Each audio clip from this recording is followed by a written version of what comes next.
Hello everyone. Good morning, everybody. So, guys, DFCCIL dedicated freight corridor corporation of India limited, जो कि ministry of railway के अंदर का एक पब्लिक सेक्टर है, जिसका एक दिन पहले ही अगर मैं बात करता हूं, यानी कि 13 जनवरी के दिन एक शॉर्ट नोटिस आया था कि इसका रिक्रूटमेंट होने वाला है एग्जीक्यूटिव पोस्ट के लिए भी, एमटीएस पोस्ट के लिए भी, जहां पर सिविल की पोस्ट है, इलेक्ट्रिकल की पोस्ट है और इलेक्ट्रॉनिक्स यानी कि एसएनटी सिग्नल एंड टेलीकम्युनिकेशन की पोस्ट है। तो काफी सारे बच्चों ने मेरे वीडियो के नीचे कमेंट सेक्शन में लिखा भी हुआ है, वैसे तो मैंने क्लियर कर ही दिया था ऑलरेडी, बहुत सारे बच्चों ने लिखा भी हुआ है।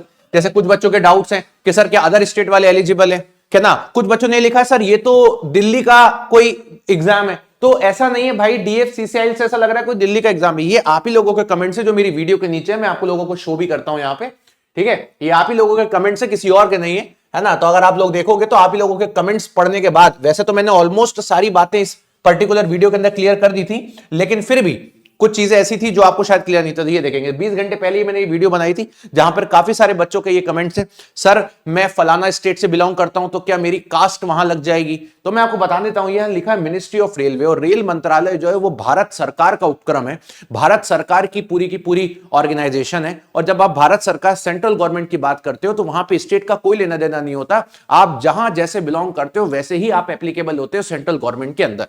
दूसरी बात, इसका कोई दिल्ली से लेना देना नहीं है। इसके जो हेडक्वार्टर्स की अगर मैं बात करता हूं तो इसके हेडक्वार्टर भी अकेले सिर्फ दिल्ली में नहीं है। बहुत लोगों को लग रहा था शायद दिल्ली की जॉब है, जैसे होता है ना DSSS, तो कुछ लोगों को डीएफसीसीएल के बारे में भी पता ही नहीं, तो उनको लग रहा है ये DSSS टाइप का कुछ दिल्ली का ही जॉब है। ऐसा कुछ नहीं है, ये पब्लिक सेक्टर है भाई। जैसे रेलवे के और भी पब्लिक सेक्टर है, जैसे IRCTC हो गया, इरकॉन हो गया, ठीक है, रेल टेल हो गया, इसके बाद RVNL हो गया, IRFC हो गया, ऐसे DFCCIL भी है। तो अब आप देखेंगे इसके सेंटर जो है वो अंबाला में, मेरठ में, आगरा में, प्रयागराज में, उसके बाद बात करता हूं तो कोलकाता में, मुंबई में, जयपुर, नोएडा, वडोदरा, अहमदाबाद, सब जगह इसके पर्टिकुलर कॉर्पोरेट सेंटर्स हैं। चलिए अब मैं आपको बताता हूं, इसका डिटेल नोटिफिकेशन आ चुका है।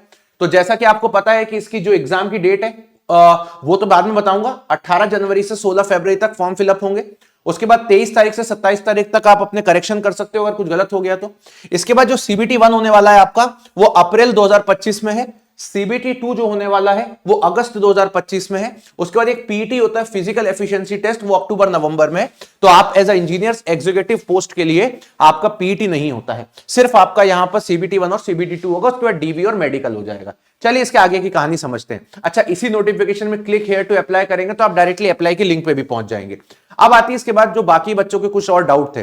पहला एक बच्चे का डाउट था कि सर क्या डिप्लोमा इसमें किया है तो एलिजिबल है, क्या इसमें किया है तो एलिजिबल है, क्या मैकेनिकल वाले एलिजिबल हैं। तो मैकेनिकल वालों को तो मैंने पहले भी बोल दिया था कि यार मैकेनिकल की post most of the time DFCCIL में नहीं निकलती है ना, ऐसा मैंने बताया भी था लास्ट टाइम भी, ऐसा कुछ खास नहीं था। हाँ, इलेक्ट्रिकल, सिविल, SNT अवेलेबल था।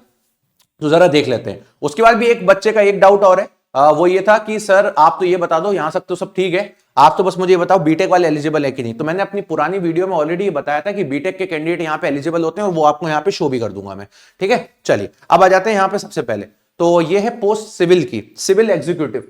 यहाँ पे टोटल 36 पोस्ट है, आप देख सकते हैं। और यहां पे बोला 3 साल का डिप्लोमा होना चाहिए सिविल इंजीनियरिंग में।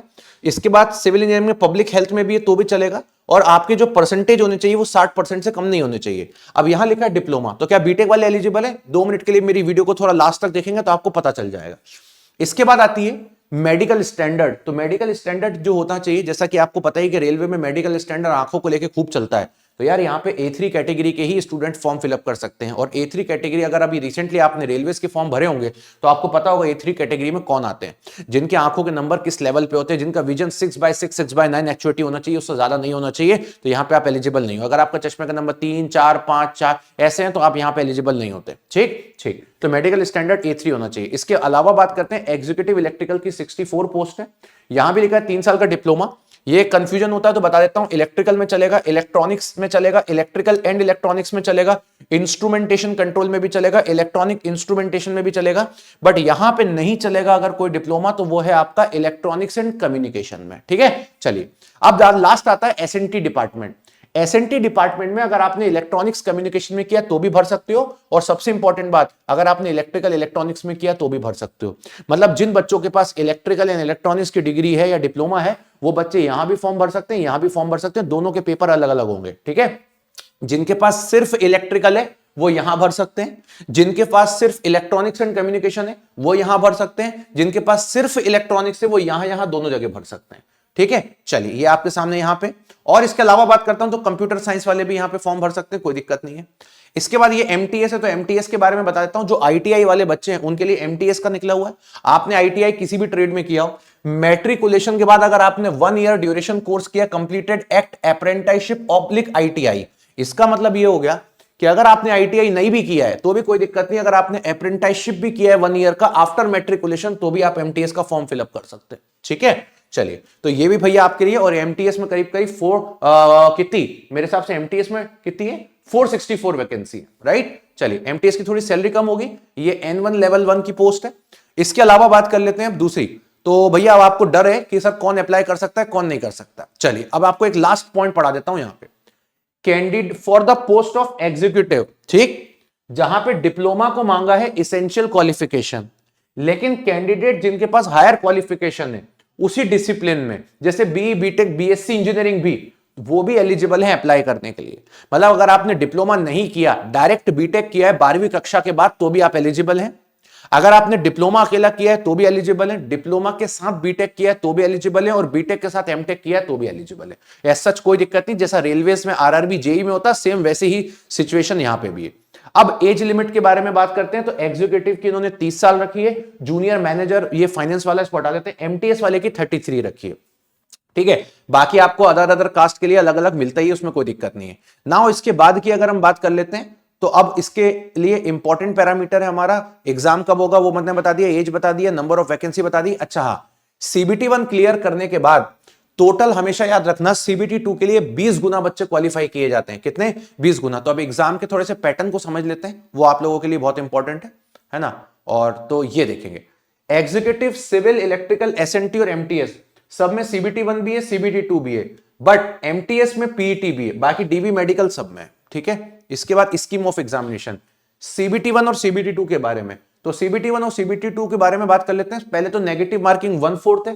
फर्स्ट स्टेज सीबीटी है आपका, ये स्क्रीनिंग नेचर का, इसके मार्क्स नहीं जुड़ेंगे, दूसरे स्टेज के जुड़ेंगे। ठीक है, और सेकंड स्टेज सीबीटी 2 के लिए 20 गुना लोगों को बुलाया जाएगा, ये ध्यान रखेंगे।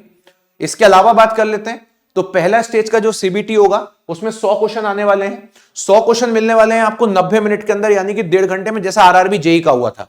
सिलेबस जरा समझ लेते हैं कैसा रहेगा। न्यूमेरिकल एबिलिटी रहने वाली है 30 क्वेश्चन, एप्टीट्यूड के, जनरल अवेयरनेस के 15, जनरल साइंस के 15, रीजनिंग के 30 और डीएफसीसीआई नॉलेज के 10। तो ये एक एक्स्ट्रा चीज इन्होंने लगा दी है कि आपको रेलवे का नॉलेज भी होना चाहिए, जो कि आरआरबी जेई में नहीं था। बाकी सारी चीजें ऑलमोस्ट वैसी की वैसी इन्होंने रखी हुई हैं।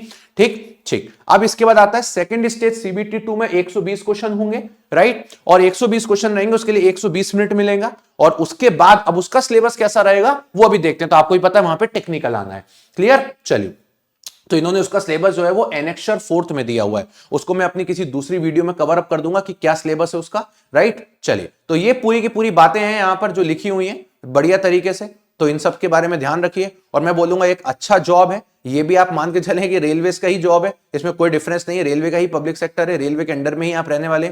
और डीएफसीसीआईएल करता क्या है जरा वो देख लो। आपको ये बात तब भी पता होनी चाहिए कि डीएफसीसीआईएल का उद्देश्य क्या है ना। आपको ये बात पता होनी चाहिए। अगर आपको नहीं पता तो मैं आपको बताता हूं कि डीएफसीसीआईएल जो है वो रेलवे का ही एक पब्लिक सेक्टर, इसका क्या काम है। तो चलिए जरा आज डीएफसीसीआईएल के बारे में समझते हैं कि ये कर क्या रहा है। तो डीएफसीसीआईएल की अगर वेबसाइट पे आप जाते हो तो आपको मैं वेबसाइट पे ही जाके दिखाऊंगा, तो ज्यादा बेटर आपको क्लियरिटी के साथ समझ में आएगा कि एग्जैक्टली कर क्या है। ये हमारे अश्विनी वैष्णव सर हैं जो कि रेल मंत्रालय के अपने मिनिस्टर हैं। तो डीएफसीसीआईएल का काम है बेटा एक कॉरिडोर को जोड़ना। अब इस कॉरिडोर के बारे में आपने जीके में पढ़ा होगा कि ये कौन सा कॉरिडोर है ना, कौन सा क्वाड्रिलेटरल है, बस उसी को प्रॉपर तरीके से जोड़ने का काम है डीएफसीसीआईएल का, राइट। तो ये प्रोजेक्ट्स भी चलते रहते हैं डीएफसीसीआईएल के, खैर अब इससे अपने को मतलब नहीं है, लेकिन कुल मिला के आपको यहाँ पे ये लोड नहीं हो रहा, वरना मैं आपको दिखा देता। ये काम है हमारा dedicated freight corridor corporation of India का, ठीक है। तो बढ़िया तरीके से पेपर दीजिए। लास्ट टाइम भी इसका रिक्रूटमेंट आया था, बच्चों ने बहुत अच्छे से पढ़ के पेपर दिया था। लास्ट टाइम तो इसका ओपीएन बीडी का भी रिक्रूटमेंट आया था, ऑपरेशन एंड बीडी का, राइट। बट अभी ओपीएन बीडी आया नहीं, हो सकता है मे भी आने वाले 1-2 महीने में ओपीएन बीडी आ जाए, जहां पे सारे ग्रेजुएट्स एलिजिबल होते हैं। लास्ट टाइम इसका जूनियर एग्जीक्यूटिव भी आया था और मैनेजर भी आया था, अभी तो सिर्फ एग्जीक्यूटिव आया है। हो सकता है आने वाले 1-2 महीने में हमको मैनेजर और जूनियर एग्जीक्यूटिव भी देखने को मिलेगा, जो प्योर डिप्लोमा वाले स्टूडेंट्स के लिए रहता है, ठीक है। चलिए, तो इसी तरीके से मिलते रहिए, सेशन को लाइक कर दीजिएगा, चैनल को सब्सक्राइब कर लीजिएगा। Bye bye, take care and love you.